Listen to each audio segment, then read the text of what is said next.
साथियों, आज आप जानेंगे एक ऐसा तरीका जिसमें आप अपनी कोहनी को टैप करके थपथपाकर अपने शरीर के दो महत्वपूर्ण अंगों को, जिनमें आपका हार्ट शामिल है, हृदय शामिल है और आपका फेफड़ा शामिल है, कैसे मजबूत रख सकते हैं, हार्ट अटैक के आने वाले खतरों को कैसे टाल सकते हैं, अपने कलेजे को बहुत मजबूत कैसे बना सकते हैं और सांस कैसे आपका मजबूत बन सकता है, आज ये आप इस वीडियो में जानेंगे। मैं योगी रोणानंद मुनि आप सभी का हार्दिक स्वागत करता हूं। आशा करता हूं कि आप सभी कुशल मंगल है। साथियों, ये वीडियो पूरा का पूरा कोहनी के आसपास केंद्रित है।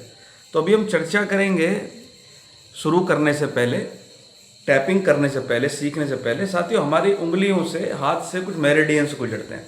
अब मेरिडियंस कहते हैं प्राण पथ को, अर्थात नाड़ियों को, जिसको योग की भाषा में नाड़ी बोला गया है। यही आपका TCM अर्थात ट्रेडिशनल चाइनीज मेडिसिन के अंदर बोला गया है नाड़ी पथ।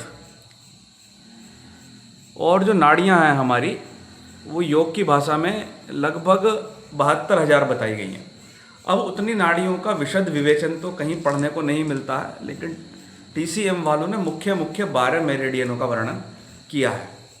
तो इन मेरिडियंस के अंदर से प्राण बहता है और पूरे शरीर को कनेक्ट करता है, पूरे शरीर को जोड़ कर रखता है। और जब इन मेरिडियंस के अंदर प्राण का प्रवाह, या जिसको ची बोलते हैं चाइनीज भाषा में, प्राण का प्रवाह बाधित होता है तो व्यक्ति बीमार पड़ना शुरू हो जाता है।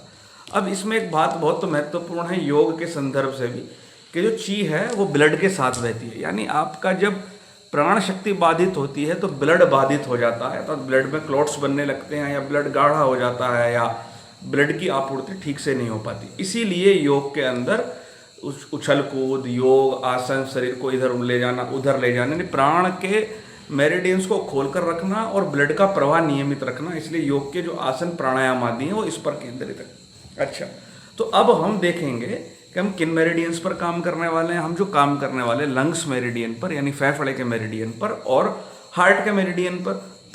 और फेफड़े को देखो, आदमी कितने दिन बिना वायु के रह सकता है? कुछ दिन भी आदमी बिना वायु के नहीं रह सकता।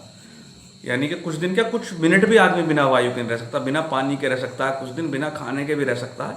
लेकिन अगर प्राण डिस्कनेक्ट हो जाए तो आदमी ज़्यादा दिन जीवित नहीं रह सकता। अच्छा, तो गैसियल एक्सचेंज जो होता है हमारे फेफड़े में होता है। अब फेफड़े के अंदर अगर कफ की अनियमितता हो जाए, फेफड़ों में पानी बढ़ जाए, फेफड़े हमारे सिकुड़ जाएं, अथवा गैसियल एक्सचेंज का विनिमय ठीक से ना हो रहा हो, तो कितनी दिक्कत देखने को मिलेगी। उसी को बोलते हैं थोड़ा सा चले सांस फूलने लगा, सीढ़ियाँ चढ़े तो सांस फूलने लगा, घबराहट होने लगी। कई बार बेड पोस्चर से भी ऐसा होता है, कमर झुका कर बैठे तो फेफड़े को काम करने का अवसर ही नहीं मिलता, या पूरा दिन लेटे ही रहते हैं, पूरा दिन बैठे ही रहते हैं, चलते नहीं है, तो भी फेफड़े को काम करने का अवसर नहीं मिलता। तो जितनी भी फिजिकल एक्टिविटीज़ हैं वो आपके फेफड़े को मजबूत बनाती हैं। अब हार्ट की बारी आती है। हार्ट पूरा दिन ब्लड पंप करता है। अगर आपका हार्ट काम करना बंद कर दे, आपका हार्ट ठीक से काम ना करे, तो आपकी गाड़ी गई काम से। और आजकल तो लोग हार्ट को मजबूत रखने के लिए कोई अर्जुन की छाल का काढ़ा पीता है, कोई अर्जुन की छाल नॉर्मल लेता है, कोई अर्जुन की छाल का पाउडर लेता है, कोई तरह तरह की एक्सरसाइज करता है। तो हार्ट अगर ब्लड को पंप करना बंद कर दे तो भी तुम्हारी गड़बड़ हो जाएगी। तो ये जो टैपिंग है ये हार्ट को भी मजबूत करेगी, हार्ट के आजू बाजू जो थक्के जम जाते हैं उनको भी दूर करने में मदद करेगी, कोलेस्ट्रॉल जैसी चीज़ों में भी आपकी मदद करेगी, और हृदय की धड़कन को भी नियमित करेगी, और आपके फेफड़े को भी मजबूत बनाएगी। ऑक्सीजन का प्रवाह सामान्य होगा, और जो ब्लड के अंदर गाढ़ापन आ जाता है, अपशिष्ट पदार्थ हैं, उनको निकलने में भी मदद मिलेगी, और जो प्राण पथ है वो भी आपका ओपन होकर स्वस्थ हो जाएगा। अब समझेंगे, देखो ये देखो हमारा हाथ है, मैं दिखाता हूँ। देखो ये हमारा हाथ है ना। अब जो ये मेरिडियन है इसका, हार्ट का, ये छोटी उंगली के पास से निकलता है और ऐसे होता हुआ, और ये अंदर की ओर से गुजरता है, कोहनी में अंदर की ओर से, और ऊपर चला जाता है। और जो आपका ये हार्ट मेरिडियन है, जो लंग्स मेरिडियन है, वो अंगूठे से निकलता है और वो इधर से होता हुआ ऊपर जाता है। और जो पैराकार्डियम मेरिडियन है, पैराकार्डियम वो बीच से होता हुआ, मध्य भाग से होता हुआ ऊपर जाता है। तो लगभग ये जो तीनों मेरिडियन हैं ये लगभग यहाँ आकर थोड़े नज़दीक आते हैं। कुछ लोग तो बोलते हैं मिल जाते हैं, तो मिलते तो नहीं है, लेकिन नज़दीक आ जाते हैं यहाँ पर। तो यहाँ पर टैप तो इतनी आसानी के साथ नहीं किया जा सकता है, लेकिन यहाँ जो आप टैप करते हैं तो उसका परिणाम ज़्यादा मिलता है। तो हार्ट मेरिडियन थोड़ा अंदर की ओर से गुजरता है, लंग्स मेरिडियन अंगूठे की तरफ से गुजरता है, और पैराकार्डियम बीच से गुजरता है। तो जब हम इसको टैप करते हैं और टैप करने का तरीका कपिंग बनाकर, ये कपिंग बनाकर ऐसे करके ये मुद्रा बनाकर। और इसको टैप कब तक करना है, जब तक ये हल्का लाल ना पड़ जाए या नीला ना पड़ जाए। इसको कर कीजिए मेरे साथ। तो जब आप इसको टैप करना शुरू करते हैं तो आप अपने हार्ट पर, लंग्स पर काम कर रहे होते हैं साथी। थोड़ा साइड में भी ले सकते हैं ताकि आपका हार्ट में रिदम दिया जाए, क्योंकि अंदर की ओर से गुजरता है ये यहाँ से ये। तो जब तक हल्का लाल या नीला ना पड़ जाए तब तक इसको करना है। और ये बात का ध्यान रखना है, एक बात का विशेष ध्यान रखना है आपको कि जोर जोर से ज़बरदस्ती टैप नहीं करना है, अधिक प्रेशर से टैप नहीं करना है। और इसके पहले अगर आप हल्का पानी पी लेते हैं, पानी पी लेंगे तो ज़्यादा परिणाम मिलेंगे आपको। लगातार इसको करेंगे, इससे आपका प्राण का प्रवाह अच्छा रहेगा। और हाथ को ढीला रखेंगे, आपके प्राण का प्रवाह अच्छा रहेगा, आपका मेरिडियन ओपन होगा, आपको खुलकर सांस आएगी, हार्ट को रिलैक्सेशन मिलेगा, लंग्स को रिलैक्सेशन मिलेगा और अपशिष्ट पदार्थों को दूर करने में आपको सहायता मिलेगी।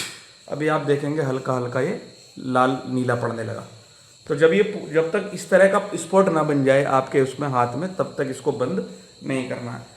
और दोनों हाथों में करना, मैंने इसमें किया तो इसमें भी आपको करना है। तो ऐसा कितनी देर करना, 36 टाइम कर सकते हैं, या एक काम कर सकते हैं जब तक ये हल्का लाल ना पड़ जाए तब तक आपको जरूर करना है। वैसे 36 टाइम, और दिन में ये 2 बार आप कर सकते हो, सुबह शाम। इससे आपको राहत मिलेगी। हाँ, अगर बहुत ज़्यादा कोई बीमार है, बुखार है, तो बुखार आदि में इसको ना करें। और कोई सीवियर ऑपरेशन हुआ है तुरंत, तो भी इसको ना करें। उसके लगभग 1.5 से 2 महीने बाद आप इसको कर सकते हैं। हल्का पानी पी लें।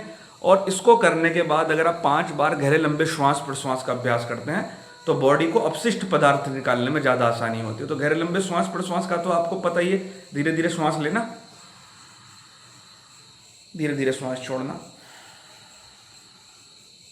धीरे धीरे श्वास लेना, धीरे धीरे श्वास छोड़ना। ऐसा अगर आप 5 बार करते हैं तो आपको ज़्यादा लाभ मिलेगा। तो साथियों, बहुत इजी वीडियो है। वीडियो को लाइक करना, शेयर करना, चैनल को सब्सक्राइब करना और वीडियो को हाइप करना, ताकि ज़्यादा से ज़्यादा लोगों तक ये वीडियो पहुंच सके। मैं आपके मंगल की कामना करता हूं। प्रणाम।